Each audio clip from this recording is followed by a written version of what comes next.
Você assiste agora Alego News. Trabalho parlamentar continua por meio de sessões remotas. Em entrevista à TV Alego, presidente Lissauer Vieira afirma que próximos dias também serão de distanciamento social aqui no Poder Legislativo. Com o novo decreto, cerca de 70% das atividades econômicas devem retomar na próxima semana. O Alego News Especial está no ar.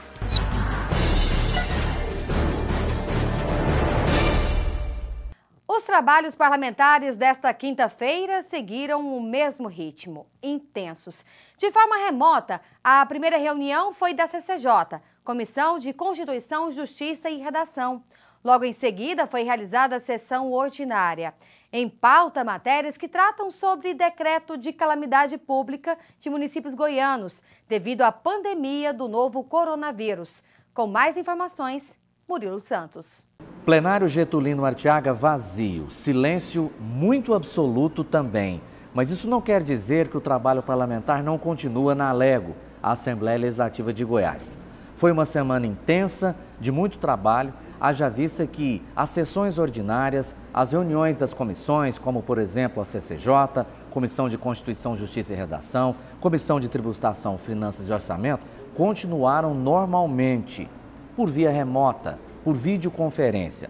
As sessões, claro, comandadas pelo presidente da Casa, deputado Lissauer Vieira. Presidente, eu estava fazendo uma pesquisa, como que a Alego, o setor de TI da Casa saiu na frente, né? Só o Senado que fez uma sessão antes da Alego.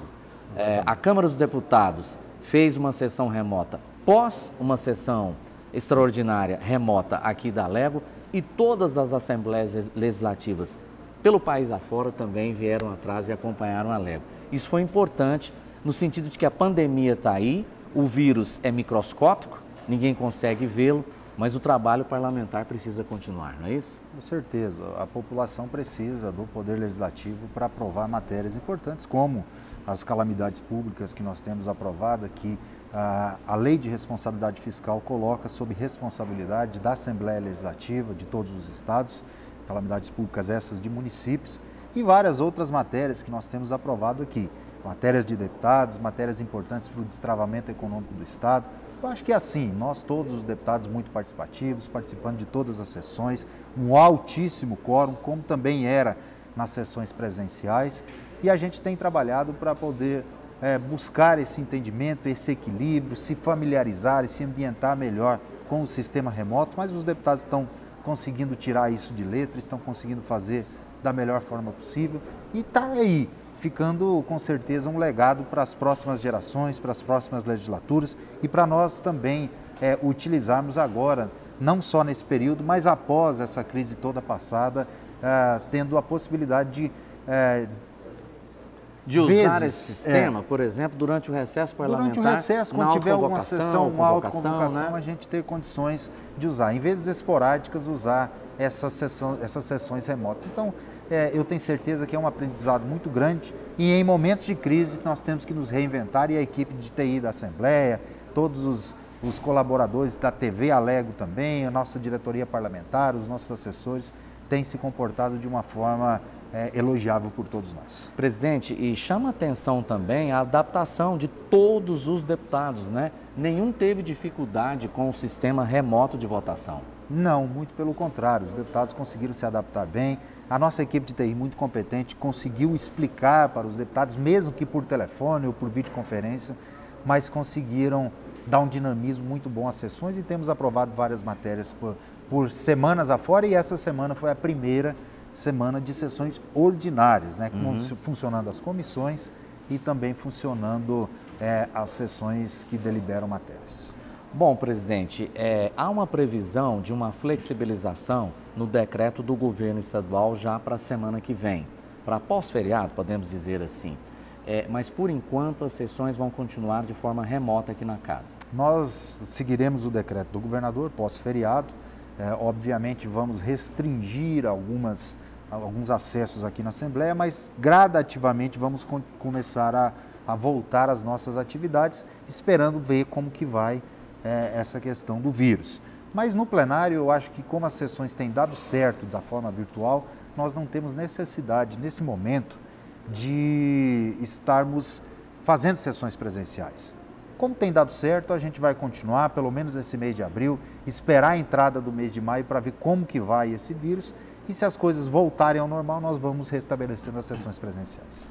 O senhor é considerado, presidente, um deputado municipalista, tanto que veio de Rio Verde, já foi secretário na Prefeitura de Rio Verde. Qual é a sua avaliação dessa pandemia do novo coronavírus? Às vezes a gente fica muito focado em Goiânia e região metropolitana, o interior do estado. A gente vê essa semana, por exemplo, a discussão de Goianésia, com o avanço do número de casos em Goianésia, na região do Vale de São Patrício, lá em Rio Verde também alguns casos. Qual a sua avaliação, presidente? É uma avaliação de preocupação. Eu acho que todos nós estamos muito inseguros com relação a tudo isso. Os governantes estão tentando acertar, nem um prefeito, nem um gestor, nem o presidente da República, nem os governadores querem ver o comércio das suas cidades fechadas, o país passando por uma recessão econômica. Agora, é uma crise que, comprovado tecnicamente por todos os técnicos de saúde do mundo, o único jeito de se baixar a curva é o isolamento social. Eu acho que aqui em Goiás foi importante esse período de isolamento social, apesar da crise, a gente respeita, entende, e estamos muito preocupados com a crise econômica e a geração de emprego, mas nós temos que entender também que Goiás não tinha uma quantidade de leitos suficientes, não tinha máscara suficiente, não tinha médicos suficientes e precisou se trocar o pneu com o carro andando. Então foi preciso dar uma parada, pisar no freio e agora gradativamente os prefeitos das cidades, o fórum empresarial, as entidades que representam o setor comercial e industrial do estado de Goiás, em um diálogo com o governo, voltar gradativamente dentro de regras essas que precisam ser cumpridas, porque se não forem cumpridas, nós corremos um sério risco da pandemia explodir aqui no estado de Goiás e nós não temos condições de atender as pessoas. Imagina se nós tivermos aqui no Brasil ou em Goiás o que aconteceu, por exemplo, na Itália, o que está acontecendo nos Estados Unidos, o que está acontecendo no Equador. Então nós não podemos correr esse risco, nós precisamos ter a consciência, nos precavermos, voltar às atividades de forma gradual e de forma ordenada para nós não sofrermos uma crise muito maior no sistema de saúde, não só público como privado. Lei que limita a compra de itens essenciais por consumidores foi sancionada pelo governador Ronaldo Caiado. De autoria conjunta de todos os deputados estaduais, a lei ficará em vigor enquanto durar a situação de emergência na saúde pública no estado de Goiás, decorrente do novo coronavírus. Essa medida foi tomada para evitar o desabastecimento. Para os produtos de higiene, o consumidor poderá comprar 2 unidades ou 2 pacotes. Já para os produtos alimentícios, o consumidor poderá comprar 5 unidades ou 5 pacotes. Os produtos de higiene que entram nessa lista são papel higiênico, papel toalha, álcool e gel, máscaras descartáveis e sacos de lixo. Vale lembrar que essa medida só vale para as pessoas físicas. Ou seja, as pessoas jurídicas, os comerciantes, poderão continuar comprando normalmente para abastecer seus comércios. Deputados federais de Goiás trabalham para ajudar o estado a sair da crise causada pelo novo coronavírus. Hoje o repórter Cid Ramos conversa com o parlamentar goiano, que está trabalhando nesta questão. Olá, Patrícia. Um grande abraço a você que está acompanhando a programação da TV Alego. O combate ao coronavírus fez com que várias atividades paralisassem os seus trabalhos, mas algumas continuam trabalhando e trabalhando muito. É o caso da atividade parlamentar. A gente tem acompanhado, a Assembleia Legislativa de Goiás tem realizado sessões remotas para ajudar no combate ao avanço dessa doença que é muito grave. Mas na Câmara Federal, os trabalhos também não pararam. As sessões têm acontecido de forma remota, como aqui no estado de Goiás. E nós recebemos hoje aqui, para conversar sobre a atividade parlamentar na Câmara Federal, o deputado federal, que já foi deputado estadual, Francisco Júnior, do PSD. E ele começou nos falando qual foi o projeto mais importante que ele apresentou para ajudar o estado de Goiás no combate a essa pandemia. Eu fiz uma reorganização de todas as minhas emendas de bancada que eu tenho de direito, emendas ao orçamento da União, onde eu redistribuí quase 11 milhões de reais para criar essas condições tanto em Goiânia, nos hospitais de referência, que são a Maternidade Dona Célia, o Hospital das Clínicas da Universidade Federal e o Hospital de Campanha do Servidor, que estão sendo colocados especificamente para atender pacientes com coronavírus. Mas eu também fiz uma distribuição de recursos para criar uma rede de proteção no entorno de Goiânia, no entorno de Brasília, de forma especial nos hospitais, que também definidos como referência pelo Estado, o Hospital de Lusiânia, de Jataí, de Porangatu, de Tumbiara. Então, nós distribuímos recursos para todos esses hospitais e criando um anel de proteção em torno deles, uma rede de proteção. A intenção nossa e a esperança é que, fazendo isso, o Estado de Goiás vai estar bem preparado para que, quando a curva aumentar, a necessidade de internações, que a gente consiga atender bem a nossa população e ter sucesso no tratamento. O deputado federal Francisco Júnior faz uma crítica dura à politização da pandemia. Além da própria doença em si, do sofrimento, do isolamento social, do distanciamento das pessoas, isto talvez seja o que de pior que essa pandemia nos trouxe, nessa experiência, que isso é terrível. Pessoas tentando se aproveitar da dor dos outros, pessoas tentando se aproveitar politicamente desse momento. Então isso realmente é terrível, existe sim de várias ideologias, de várias matizes ideológicas políticas, pessoas querendo aproveitar esse momento para impor sua forma de pensar, para impor suas ideias e para angariar adeptos. Para reunir pessoas. Então essa é a forma mais sorrateira, a forma mais nojenta de se fazer política. Aproveitar do sofrimento das pessoas para tentar ter algum ganho político.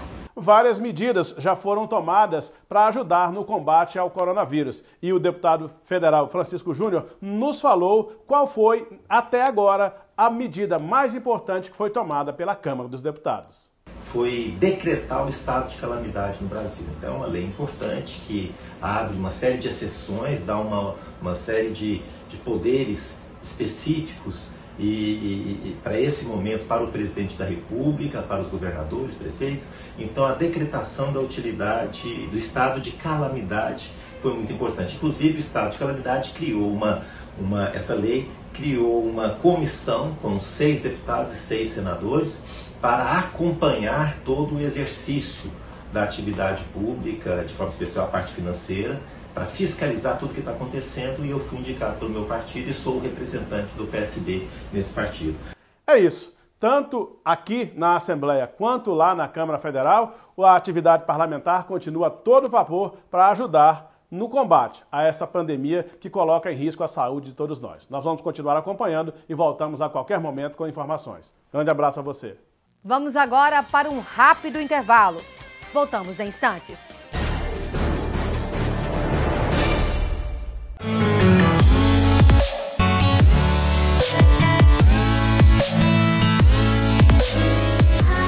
Uma das redes sociais mais usadas no momento, o Instagram, está com tudo.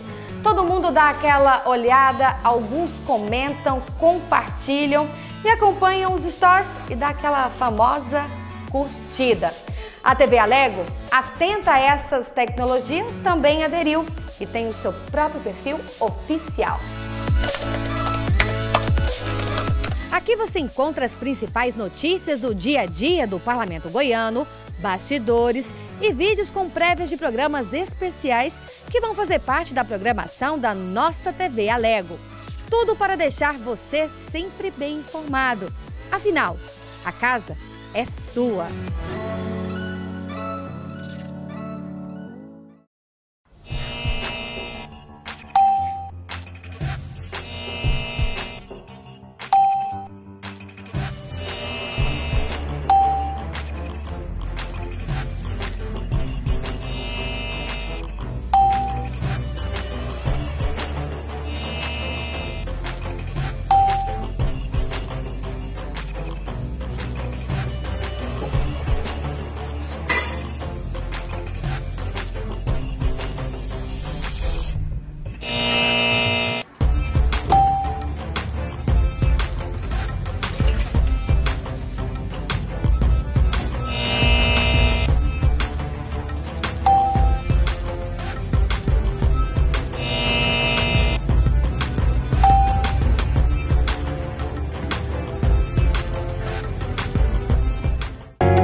O Alego News Especial está de volta.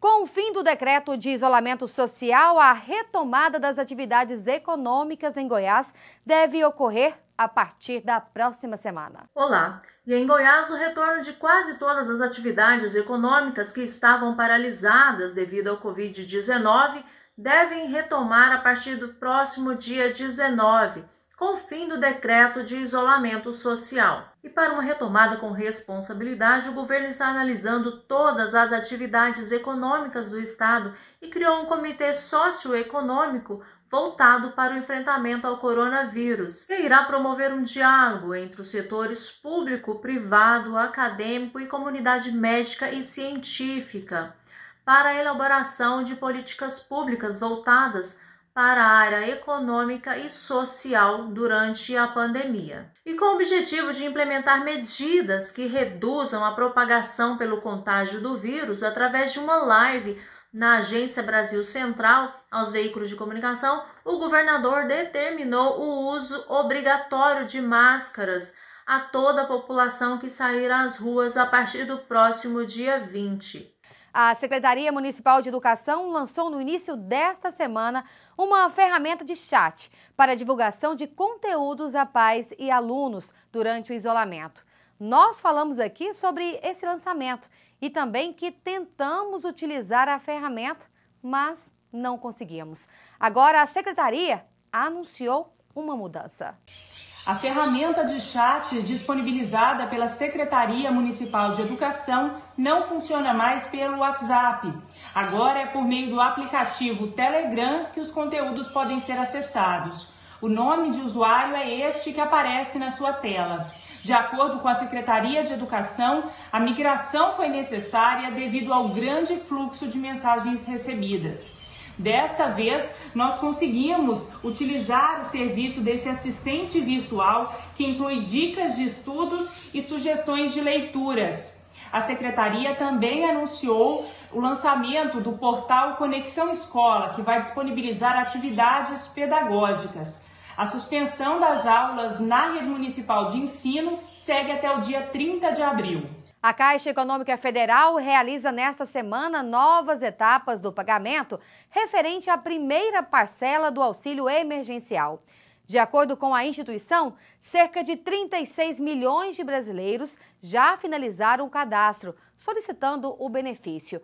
Uma decisão judicial, no entanto, pode mudar um dos requisitos para o cadastramento dos cidadãos. É a regularização do CPF. Confira.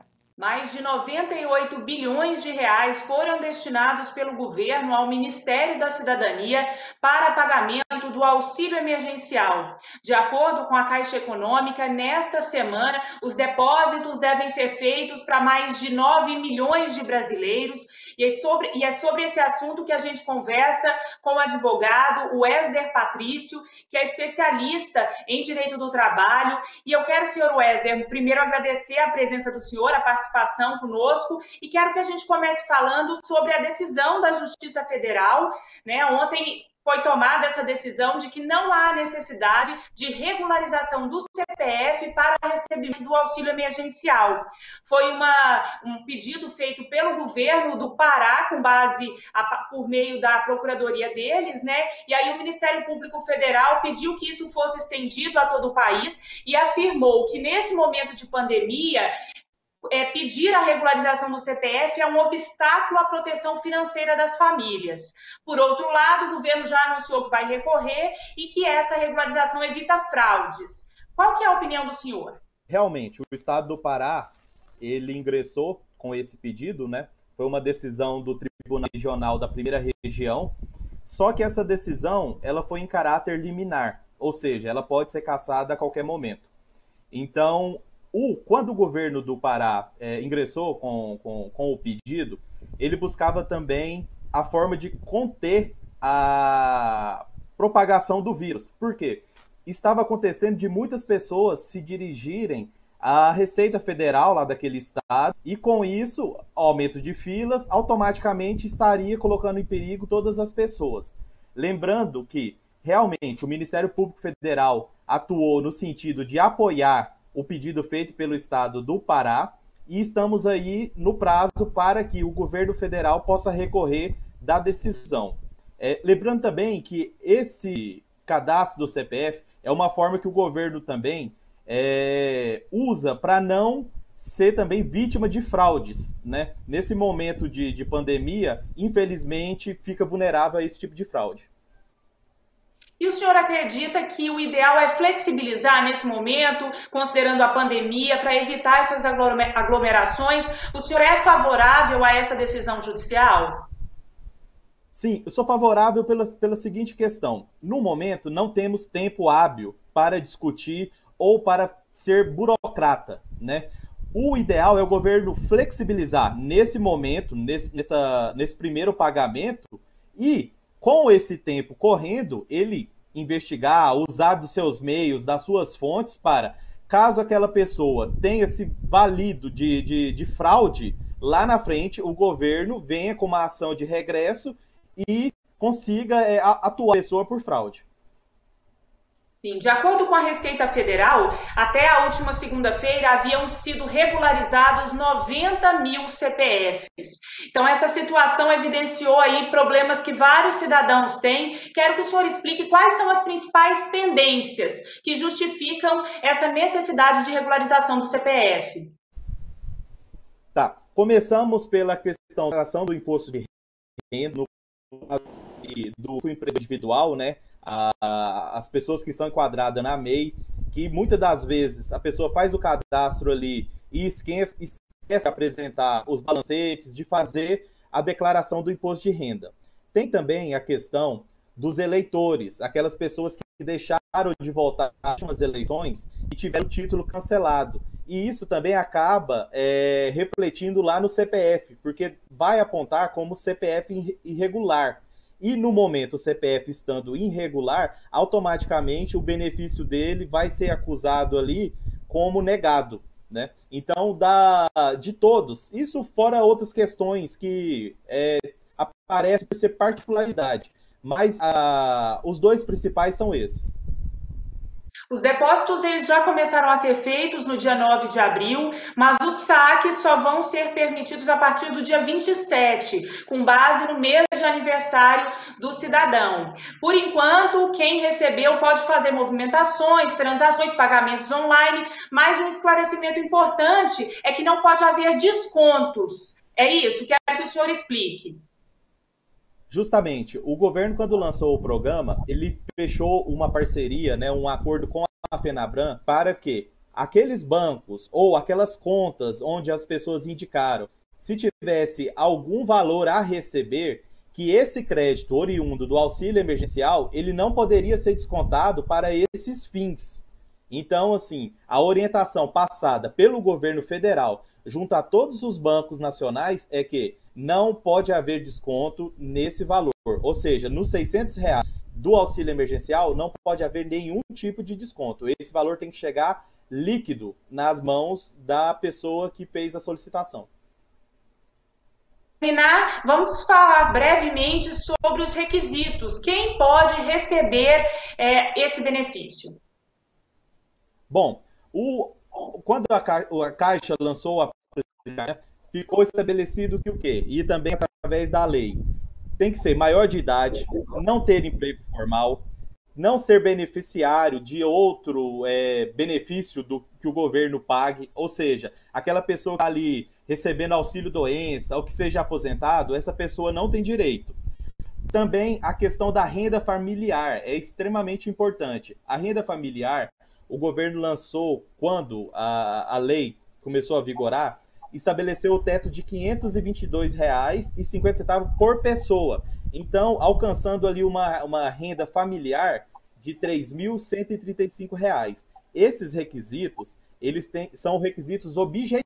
Então, assim, a pessoa tem que plenamente atender a esses requisitos. Tem também a questão dos rendimentos tributáveis. A pessoa que no ano de 2018 fez declaração de imposto de renda e teve rendimentos acima de R$ 28.559, ele também não terá direito ao auxílio emergencial. Dentre outras questões, estar desempregado, a pessoa também terá direito.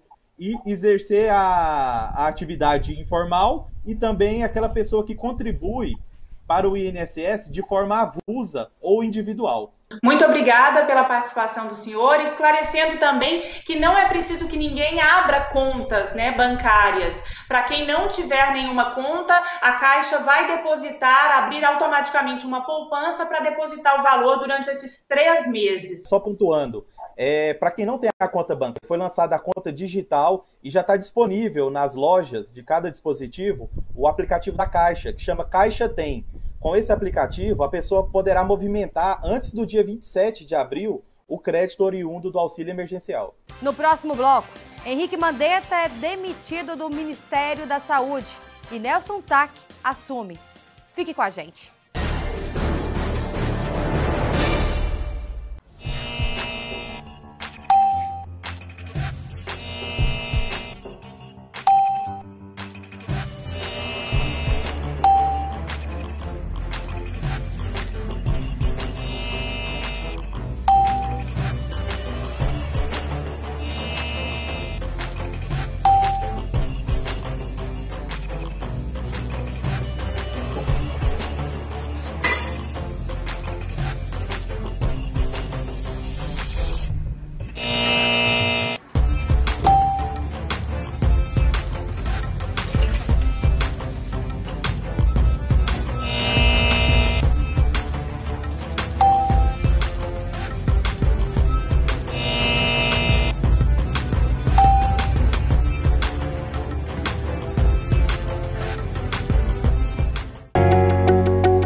A Alego agora dispõe de um novo aplicativo, o Alego Play.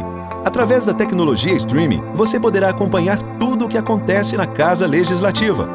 Baixe agora o Alego Play para o seu smartphone, Android ou iOS, na sua Smart TV e também compartilhe no seu Chromecast. Alego Play, a sua nova plataforma de streaming da Assembleia Legislativa de Goiás.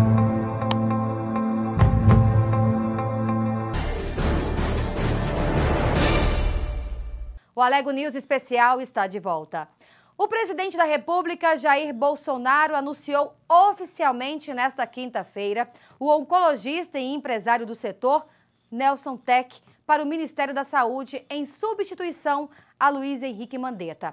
E já no primeiro pronunciamento, o novo ministro anunciou alinhamento com o presidente Jair Bolsonaro. Nós estamos juntos em defesa da vida do povo brasileiro, em defesa dos empregos e também, obviamente, buscando levar tranquilidade e paz para o nosso povo. Então, agradeço ao doutor Nelson, para o qual eu passo, então, a palavra agora. Primeiro, eu quero agradecer ao presidente a oportunidade de estar aqui, de assumir o ministério num momento tão importante da saúde no país.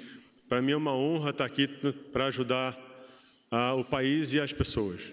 O que é fundamental é que a gente consiga enxergar aquela informação que a gente tem até ontem, decidir qual é a melhor ação, entender o momento e seguir nesse caminho de definir qual a melhor forma de isolamento, distanciamento.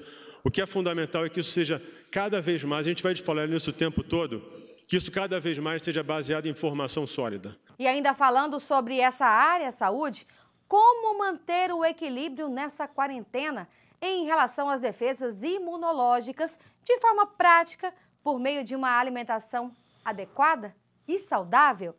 É possível? Tem gente abusando e não tem tomado o devido cuidado.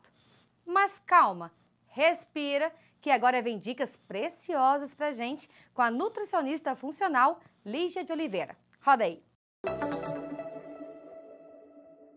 Olá, tudo bem? Meu nome é Lígia de Oliveira, eu sou nutricionista e estou aqui para dar uma ajuda para vocês em relação a como a gente se manter mais equilibrado possível nessa quarentena em relação às nossas defesas imunológicas, à nossa composição nutricional. O primeiro passo é a gente reunir a família nessas refeições, né? Hoje, na correria do dia a dia, a gente nunca tá junto, a gente nunca consegue participar dessas refeições, né? De maneira coletiva. Então, vamos juntar todo mundo, fazer um café da manhã junto, um almoço, pensar em ideias, pesquisar receitas. Isso tudo envolve a família, a gente consegue traçar novos hábitos e quem sabe consolidá-los aí após esse período aí de quarentena. Eu acho legal a gente acordar o corpo com o máximo de vitaminas e minerais que a gente consiga. Então, aquela ideia de colocar um limãozinho, um própolis, um gengibre de manhã, para você acordar o seu corpo com defesa, antioxidantes, é muito legal. Alguns vão fazer atividade física antes do café da manhã, alguns vão fazer atividade física no meio da tarde. Sempre perto dessa atividade física, deixe uma refeição para que ela consiga recuperar essa atividade física feita. O café da manhã, como uma escolha de carboidrato, eu sempre acho legal assim, a gente ama pão, a gente ama quitanda, mas em relação à composição nutricional, se eu te coloco uma fruta, se eu te coloco um outro tipo de farinha, uma farinha de grão de bico, uma farinha de amêndoas, eu consigo aumentar o valor nutricional dessa refeição. Por exemplo, a gente fazer um mamão, e a gente joga nesse mamão uma castanha e a gente come um ovinho mexido junto, ou no iogurte eu bato ele uma fruta e adiciono uma aveia, ou eu faço uma vitamina e bato uma fruta e coloco um outro cereal. Isso me aumenta muito mais a minha composição nutricional do que eu comer um pão com presunto e queijo. Então eu vou acordar e meu corpo me defendendo. A gente vem no período da manhã. Arroz e feijão, alterne o arroz e o feijão com uma raiz, com uma mandioca, com uma batata doce, que eu vou estar agregando valor nutricional e vou estar facilitando também. Evite temperos industrializados e comidas industrializadas, comida de pacotinho, bolacha, biscoito, tudo isso tem muito sódio. Nesse período da quarentena a gente não está transpirando tanto, o intestino muitas vezes não está funcionando legal. E o que é legal? O corpo dele tem que drenar para ele se limpar. Então, quanto menos a gente sobrecarregar de alimentos industrializados, mais drenagem eu vou ter nesse meu corpo. Tá? Então é bem bacana a gente retirar aí, para quem utiliza arisco, sazon, quinó, esses temperos aí retêm muito líquido, trocar pelo um sal rosa, cozinhar com azeite, tá? Então são já dicas bem bacanas aí para essa refeição. Chega nessa hora da tarde, as pessoas vêm com um pico de ansiedade e com fome aumentada. É hora da gente colocar aí um lanchinho que acalme, é hora da gente colocar uma refeição que dê um prazer pra gente entrar nesse período da noite mais calmo, mais tranquilo. A gente tem hoje vários sites, vários locais para vocês procurarem receitinhas de bolos mais saudáveis, fazer um bolinho de banana, ou a gente fazer em casa mesmo uma banana com queijo e canela e derreter, uma bananinha com aveia amassada e comer um ovinho mexido, ou fazer uma panquequinha de banana. Esses alimentos, eles estimulam o relaxamento. Chocolate também, a gente comprar chocolates saudáveis, sem açúcar branco, já é uma coisa bem bacana pra gente colocar no final da tarde. Comer uma castanha do Pará também tem bastante selênio, vai estimular também essa liberação de hormônios que vão dar relaxamento nesse final do dia. Nada de passar fome nesse final do dia, porque isso vai determinar a ansiedade e compulsão noturna. O jantar eu gosto sempre que ele seja de mais fácil digestão possível. Justamente porque a noite ela foi feita para descansar e não para ficar a noite toda trabalhando nesse processo digestivo. Verdurinha cozida, para quem não gosta de estar comendo salada à noite, bata uma vitamina, mas facilite essa digestão, nada de comer muita carne muito pesada, alimentos que te deixam com aquela sensação de empachamento, de estufamento, que isso vai prejudicar a sua drenagem e sua qualidade do seu sono. E ter um sono agora saudável, ele vai me evitar a ter vários problemas emocionais aí daí pra frente. Eu gosto muito de finalizar o dia ofertando antioxidantes pra gente passar o período da noite que a gente não vai estar colocando, a gente não tá comendo na hora de dormir. Eu gosto muito que finalize o dia tomando um olhinho de abacate, eu acho isso bem legal. Tá? Então, na verdade, eu tentei hoje deixar um dia prático, só para vocês visualizarem o que a gente pode estar fazendo. Se vocês quiserem receitas, entra no Instagram do Instituto Oliveira ou no meu próprio Instagram Lígia Oliveira Nutri, que lá tem mais receitinhas, dicas para vocês precisarem hoje no mercado de locais para a gente fazer compras. Tudo isso a gente pode estar aqui à disposição para estar te ajudando. Vocês passarem essa quarentena mais plenos, leves e a gente saia dessa com mais saúde do que a gente entrou. Um beijo, fiquem com Deus. Doutora Lígia, muito obrigada pelas dicas. Ou melhor dizendo, que cardápio de responsa. Bora colocar em prática? Afinal, a saúde e, claro, o nosso bem-estar agradecem. Vamos agora para os números atualizados da Covid-19 em nosso estado, com Bruna Mastrella. Goiás chega esta quinta-feira com mais uma morte causada pelo novo coronavírus, totalizando assim 16 óbitos. Ao todo, já são 318 pessoas infectadas pela doença e mais de 4.700 notificações que ainda aguardam resultado de exames. No restante do país, segundo o último boletim divulgado agora há pouco pelo Ministério da Saúde, 1.924 pessoas morreram de Covid-19 até agora. E de ontem para hoje, esse número cresceu mais de 10%. Ao todo, há mais de 30.400 casos confirmados da doença. São Paulo continua sendo a cidade mais afetada. Já aqui no estado, Goiânia permanece liderando os casos de óbitos e também de pessoas infectadas por Covid-19. Por essa razão, a cidade surge pela primeira vez entre os 18 principais focos de transmissão do novo coronavírus no Brasil, segundo um relatório divulgado pela Fundação Oswaldo Cruz. Em termos práticos, isso significa que os casos detectados aqui não são importados. As vítimas contraíram a doença na própria cidade, ou seja, a contaminação tem sido comunitária. Outro ponto destacado por esse relatório é a velocidade de transmissão da doença. Para se ter uma ideia, no último dia 7 de abril, segundo um balanço da Secretaria Municipal de Saúde, 31 bairros de Goiânia, principalmente os da região Centro-Sul, já tinham registros da doença. Agora já são 54 bairros com pessoas infectadas, mas em todas as regiões da cidade. Patrícia. É uma tradição. Há 6 anos, todas as quintas-feiras, o Sarau do HGG conta com a presença de artistas voluntários que se apresentam a pacientes e acompanhantes que fazem tratamento no hospital. Devido à pandemia do novo coronavírus, o projeto terá edições virtuais com vídeos que serão enviados aos aparelhos eletrônicos de pacientes e transmitidos em sistema de comunicação do hospital. O primeiro artista a participar do Sarau Virtual é o cantor e humorista Chechel. Olá, olá, queridos amigos, família do HGG. Olha eu aqui de novo, Chechel. Eu estou sempre presente nos saraus aí do HGG, neste momento de reclusão, nesse momento de reflexão por conta dessa pandemia.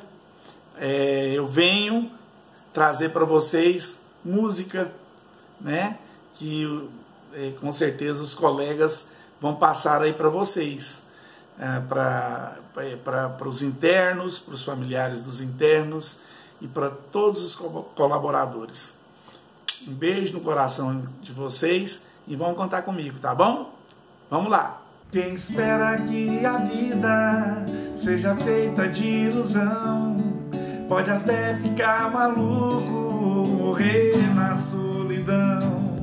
É preciso ter cuidado pra mais tarde não sofrer. É preciso saber viver.